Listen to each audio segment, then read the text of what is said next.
In the quiet suburban town of Brookwood, a peaceful community where neighbors greet each other and life unfolds in calm rhythms, an unremarkable encounter between two people took an unexpected turn. Sarah Michaels, an 18-year-old high school graduate, and Frank Wills, a 40-year-old handyman, initially met by chance and struck up what seemed like a harmless acquaintance. What began as a friendly conversation, however, quickly evolved into a deeper and more complex relationship. Despite their growing connection, their meetings and the bond between them remained a secret, hidden from the outside world, especially from Sarah's family. The early days of their connection were marked by a quiet tension, and as their conversations deepened over time, an invisible boundary began to grow between them, a boundary that Sarah eventually could no longer ignore.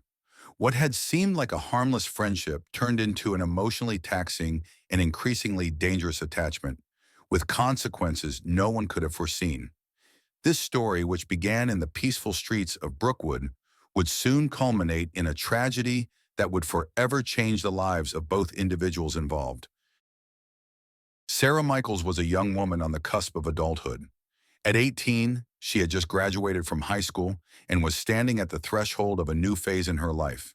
Sarah was intelligent, self-assured, and at the same time plagued by doubts. She wasn't sure what she expected from life yet, but she wanted to enjoy the freedom and independence that adulthood brought. Her parents were often busy, which allowed Sarah the freedom to make her own decisions. This independence led her to seek new connections, and during a time of uncertainty, she found herself drawn to the attention and interest of an older man. Frank Wills, the 40-year-old handyman, was a more reserved man. After a failed marriage and the resulting loneliness, he lived in a small house on the outskirts of Brookwood. Frank spent his days working as a craftsman, often in his workshop or tending to his garden. He was a man who longed for human connection, but struggled to open up. After his divorce, he became disillusioned with the world and retreated further into himself. Meeting Sarah, a young woman full of hope and vitality, seemed to provide him with a glimmer of light, a chance to experience once more what he had long since thought lost: genuine affection. It was a sunny spring day when Sarah first struck up a conversation with Frank Wills. On her way home from school, she was leisurely strolling down the quiet streets of Brookwood when she passed Frank's house. Frank was in the garden, tending to the fence that seemed to be slowly falling into disrepair. As Sarah walked by, she gave him a friendly nod, a casual gesture she often exchanged with neighbors. But that day, Frank responded not just with a simple greeting, but with a shy smile that caught Sarah's attention. She paused and greeted him a little longer than usual. It was the first time they really spoke, even though they had seen each other often around the neighborhood. The conversation started innocuously, like so many neighborhood chats, a brief exchange about the weather and the flowers in the garden. But Frank seemed to be interested in something else. He asked about Sarah's future plans and listened intently as she talked about her goals after graduation. Sarah was surprised by the depth of his questions. Recently, she had felt more and more distant from her old friends, and it was nice to meet someone who showed genuine interest in her life. She quickly noticed that her conversations with Frank flowed naturally, without any sense of awkwardness. It was as if he offered her something she hadn't found in other people: attention and real listening. These first carefree moments of conversation sparked in Sarah the feeling that she had met someone who could understand her thoughts and worries, a connection she had been missing. In the weeks that followed, the chance encounters between Sarah and Frank grew more frequent. What had started as a fleeting acquaintance gradually turned into a regular and increasingly intense connection. They found more and more excuses to meet, sometimes for a quick chat on the street, other times over a cup of coffee in Frank's garden, or while taking walks through the quiet streets of Brookwood. As time passed, their conversations deepened, becoming more personal, and it was clear that a special bond was developing between them, one that went far beyond the typical neighborly relationship. Frank began to open up more and more, sharing the disappointments of his life. He spoke about his failed marriage, the loneliness that had plagued him for years, and the inner struggles that had repeatedly held him back. Sarah listened patiently, and although she couldn't fully relate to many of his worries and fears, she found herself increasingly drawn to his openness and the intimacy of his words. It was as if she had found someone who understood her, at least in a way she hadn't experienced with others. Despite the comfort she found in these conversations, it was always clear that she was seeking something more than just a platonic friendship. For Frank, who had longed for the closeness of another person, Sarah was not only a good conversationalist, but also someone who offered him affection he hadn't experienced in a long time. Sarah gave him exactly what he needed: attention and the feeling of not being alone anymore. In their conversations, he felt the need for closeness that had been deeply ingrained in him. To him, this new connection was a ray of light in a life that had been dominated by isolation and loneliness. For Sarah, her connection with Frank was a mix of curiosity and a desire for recognition. She felt valued and seen by him in a way that she often didn't experience with her peers. The attention Frank gave her fulfilled a need she struggled to fill after graduating high school. Yet at the same time, she knew that her relationship with him was far from normal. She sensed that her family would never understand how much time she was spending with a man who was nearly twice her age. Sarah felt that her parents would be more likely to control her than support her, so she began to keep her relationship with Frank more and more of a secret. She spent increasing amounts of time with him, but each meeting was accompanied by the worry that someone might find out. She kept her relationship with Frank hidden not only from her parents, but also from her friends. It became a well-guarded secret that she tried to protect. In Frank, she found a kind of refuge, a place where she felt safe, far from the expectations and pressures of her own family. As time passed, their relationship grew into an emotional dependency. Sarah, who had initially approached their meetings with some uncertainty, began to open up more and more. She shared her worries, fears, and dreams with Frank, who listened and took her into a world she hadn't known with other people. But the more she confided in him, the darker the connection became. Sarah felt trapped in a whirlpool of dependence and desire. She could no longer simply step back, even though she wasn't entirely sure of her own feelings. The bond that developed between Sarah and Frank was far from healthy. What started as a friendly connection slowly, but surely, turned into an emotional dependency on both sides. For Sarah, this development was a gradual process that she didn't immediately recognize. She felt drawn to Frank, but at the same time, she knew that this connection was walking on dangerous ground. And while Frank finally found the affection and closeness he had longed for, Sarah began to sense that in this relationship she would eventually lose more than she could gain. But by that time, it was already too late to simply walk away. The dynamic between them had already become firmly entrenched, and neither of them was able to break free from the increasingly stronger bond.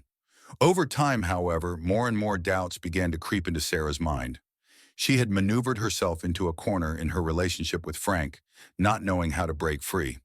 Although she had initially found comfort and attention in his presence, she began to realize that this relationship was not what she had hoped for in a partnership.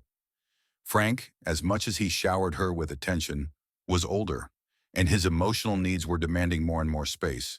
What had once been an equal conversation had now shifted into an imbalance. Sarah began to feel increasingly suffocated by Frank's intense emotions and his obsession with her. She wanted to find herself, shape her own future, and not lose herself in a relationship that no longer fulfilled her. Sarah was young, having just graduated from high school, and was at the threshold of a new chapter in her life, one that involved her dreams and goals. But the more she tried to distance herself from Frank, the more he seemed to cling to her. She began to consciously spend less time with him. Their meetings became less frequent, their conversations shallower and more restrained. Sarah tried to subtly signal to him that she was emotionally pulling away. She spoke less about her future, avoided his advances, and gradually withdrew. For Frank, however, these changes were almost unbearable. In his eyes, she was the only person who still meant something in his life. Sarah was the last anchor he had, and the thought of losing her was unbearable. He couldn't understand why she was suddenly pulling away from him. To him, she was not just a friend, but someone who gave him the affection and closeness he had long been missing. When Sarah eventually sought him out to end the relationship, he was devastated. The disappointment, pain, and anger he felt pushed him into a corner where he saw no way out. Frank could not accept the breakup. To him, it wasn't just a loss. It was the end of his emotional world. What had started as a simple breakup turned into a much deeper crisis for him. In the days leading up to that moment, the tension between Sarah and Frank had been steadily escalating. Sarah had repeatedly tried to distance herself from him. She wanted to end the relationship and return to her own life. But Frank couldn't accept her rejection. To him, she was the only anchor he had left. And the more she pulled away, the more desperate he became. When Sarah came home that evening, she immediately saw that he was waiting for her outside. She knew it wasn't just about a conversation. It was a final desperate attempt to force her into a decision. The argument began calmly but quickly escalated. Sarah once again tried to make it clear that the relationship had to end. But Frank refused to accept her decision. His words grew more aggressive and his emotions boiled over. He couldn't understand that she wanted to leave him and began blocking her path as she tried to pass by. In her panic and fear, Sarah desperately tried to free herself. She shouted at him, begging him to leave her alone, but he didn't listen. Finally, she pushed backward, hoping to put some distance between them. In the process, her back hit the sharp edge of the wall, and she lost her balance. As she fell, her head struck the stone pavement with such force that she instantly lost consciousness and lay motionless on the ground. Frank stood frozen, unable to comprehend what had just happened. He leaned down and tried to speak to her, but she didn't respond. In that moment, it hit him. Everything he had feared had come true. The situation had spiraled out of control, and Sarah lay dead at his feet. The moment when the violence had escalated was irreversible. After Sarah's murder, Frank was quickly arrested, but the circumstances surrounding his arrest were as shocking as the crime itself. In a dramatic act of confusion and possibly an attempt to justify himself, Frank called the police. Still overwhelmed by the act and his own emotions, he confessed to having done something terrible, though he wasn't fully aware of the gravity of his actions. When the officers arrived, they found him in a state of utter confusion and grief, yet with no sign of remorse. Rather than grasping the full extent of his actions, he seemed to mourn only the final separation from Sarah, which at that moment was the only thing he couldn't understand. During the interrogations, Frank showed no regret. In his statements, he tried to rationalize the situation. He admitted that he couldn't accept the breakup and that he felt abandoned by Sarah. But he often spoke in ways that had no connection to the real consequences of his actions. He repeatedly expressed that he couldn't lose her, without understanding that he had already lost everything. The trial that followed shocked the Brookwood community to its core. Many were horrified by Frank's indifferent attitude and the fact that he had so completely disregarded the emotional boundaries of the relationship. The court convicted Frank Wills of first-degree murder, sentencing him to a long prison term. For Sarah's family, the loss of their daughter remained an immeasurable pain that would never heal. Their daughter, who was just beginning her life, was violently taken from them by a tragic and dangerous connection with a man who never respected her boundaries. The story of Sarah and Frank remained a grim reminder in the Brookwood community about the dangers of emotional dependency and the importance of healthy, respectful relationships.